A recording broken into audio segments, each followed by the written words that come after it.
Assalamualaikum warahmatullahi wabarakatuh. Anak-anakku yang dirahmati Allah Subhanahu wa taala, pada pagi ini di jam pertama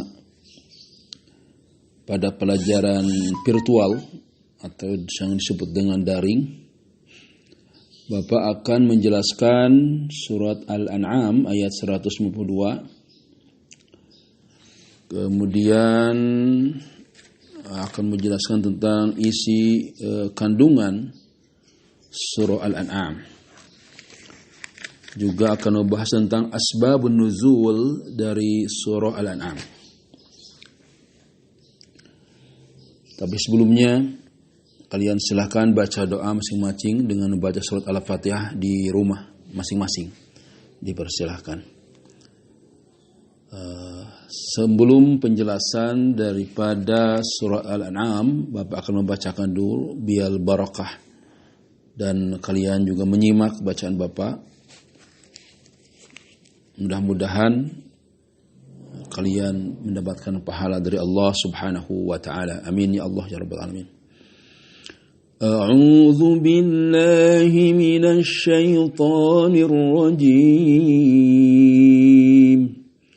Bismillahirrahmanirrahim.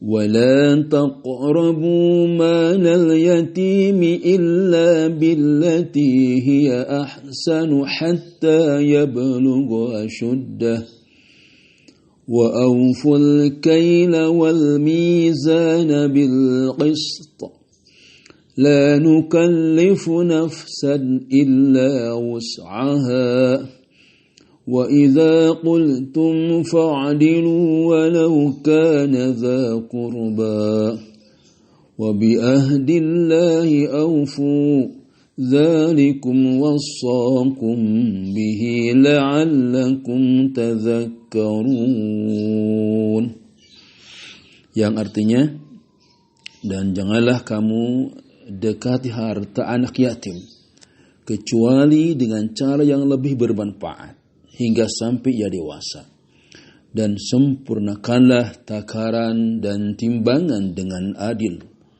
Kami tidak memikulkan beban kepada seseorang melainkan sekedar kesanggupannya. Dan apabila kamu berkata, maka hendaklah kamu berlaku adil, kendati pun ia adalah kerabatmu, dan penuhilah janji Allah. Yang demikian itu diperintahkan Allah kepadamu agar kamu ingat. Di dalam surat ini dijelaskan bahwa kita semua harus selalu menyayangi anak yatim.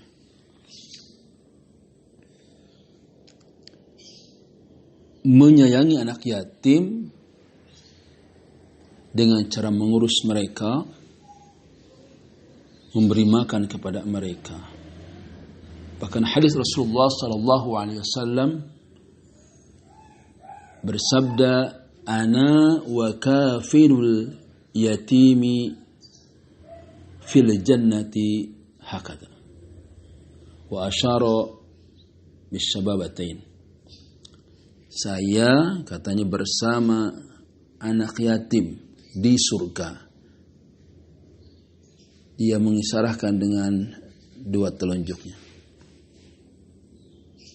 Jadi itu mengisyaratkan bahwa kita semua harus menyayangi anak yatim, dan kemudian jaminannya adalah surga Allah Subhanahu wa taala, nanti akan bersama Rasulullah sallallahu alaihi wasallam.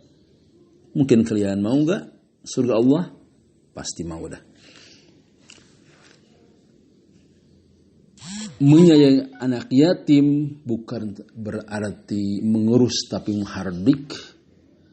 Menyayangi anak yatim bukan berarti mengurus setiap hari, kemudian memukulnya, membentaknya, bukan. Tetapi di sini menyayangi anak yatim yaitu bila mana dia punya harta, tidak boleh kita memakan. Maka disebutkan tidak boleh mendekat anak yatim karena akan menjadi malapetaka kepada kita semua.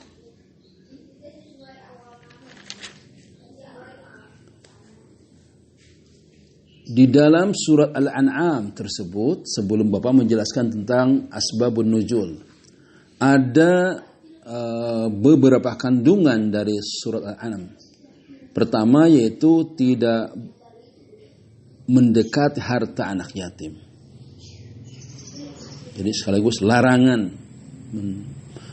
mendekati apalagi memakan anak yatim yang dilarang oleh Allah Subhanahu wa taala. Termasuk di dalamnya adalah memanfaatkan harta anak yatim baik dari pihak wali maupun dari pihak yang lain. Seorang boleh saja mendekati anak yatim dengan tujuan untuk memelihara dan mengembangkan harta tersebut.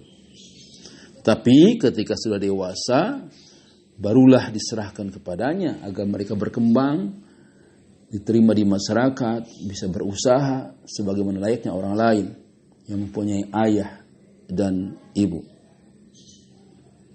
Tentang anak yatim, yatim itu menurut bahasa berarti tidak punya ayah. Jamak dari kata yatim adalah aitam atau yatama. Al-Jauhari berpendapat bahwa yatim adalah ketiadaan orang tua dari pihak ayah. Sedangkan jika seandainya tidak ada semuanya, ayahnya sudah meninggal, bapaknya sudah meninggal, berarti namanya yatim piatu. Gitu ya. Itu kandungan pertama surah Al-An'am ayat 192, yaitu kita itu tidak boleh mendekati anak yatim. Yang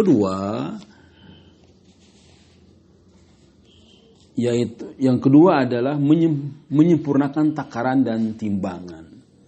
Jadi kita apalagi di pasar banyak setan yang mengganggu bagaimana caranya agar takarnya dikurangi, padahal itu dilarang keras oleh Allah Subhanahu wa taala. Disebutkan wa auful kaila idza kitum wazinu bil qistasil mustaqim dzalika khairu wa ahsanu ta'wila.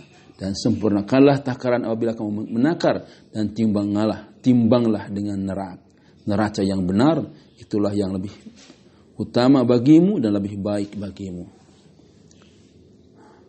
Jadi harus sempurnakan.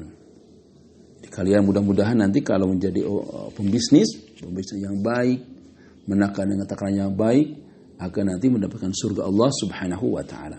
Yang ketiga adalah harus jujur. Berkata jujur dan adil. Wa idza qultum fa'adilu walau kana dzal qurba. Dan apabila kamu berkata, maka hendaklah kamu berlaku adil, kendati pun dia adalah kerabatmu. Jadi ketika berkata jujur penting sekali, karena kalian semua kalau seandainya sudah tidak jujur, berarti siapapun orang tidak mau mendekati kepada kalian. Tetapi kalau dimulai dengan kata jujur, maka insya Allah teman pun akan mendekati, siapapun akan mendekat, yang kena yang tidak kena juga akan dekat. Orang-orang yang mau berbisnis dengan kita akan selalu dekat karena kita diawali dengan kejujuran. Kemudian yang terakhir adalah kandungan terakhir adalah memenuhi perjanjian terhadap Allah Subhanahu wa taala. Harus ditepati, karena kalau seandainya seorang tidak menepati, termasuk salah satu daripada ayatul munafiqin, tanda-tanda daripada orang-orang munafik. Itulah yang dari pembahasan seputar isi kandungan daripada surat Al-An'am ayat 152. Kemudian berikutnya Bapak akan menjelaskan tentang asbabun nuzul. Apa itu yang disebut dengan asbabun nuzul? Asbabun nuzul adalah sebab-sebabnya turunnya surat Al-An'am ayat 15. Menurut Ibnu Mardawai dari Imam At-Tabrani bahwa disebutkan bahwa Rasulullah SAW mengatakan Katanya surah Al-An'am diturunkan kepadaku sekaligus dan diiringi oleh 70.000 malaikat. Dari mereka terdengar suara gemuruh karena bacaan tasbih dan tahmid, yaitu dengan mengatakan subhanallahil azim, subhanallahil azim. Itu luar biasa. Sampai turun para malaikat kepada bersama Rasulullah Shallallahu Alaihi Wasallam. Kemudian surat Al-An'am tersebut adalah termasuk surat Makkiyah. Secara redaksional, penamaan surat ini disebabkan kata Al-An'am ditemukan dalam surat ini sebanyak 6 kali. Kata Al-An'am adalah satu-satunya nama untuk surat ini yang dikenal pada masa Rasulullah Shallallahu Alaihi Wasallam. Menurut sejumlah riwayat, keseluruhan ayat dalam surat Al-An'am turun sekaligus. Surat Al-An'am ketika diturunkan diantar oleh 7.000 malaikat dengan alunan tasbih subhanallahil azim, subhanallahil azim. Masya Allah. Mudah-mudahan kalian bisa menyimak daripada penjelasan di bawah ini, dan kalian harus memperhatikan. Kalian silahkan apa saja yang Bapak sampaikan kalian dirangkum dengan baik, kemudian dikirimkan ke sini, ya. Dan karena ini adalah programnya melalui YouTube, kalian bisa di subscribe dulu ya. Silahkan. Semoga bermanfaat. Assalamualaikum warahmatullahi wabarakatuh.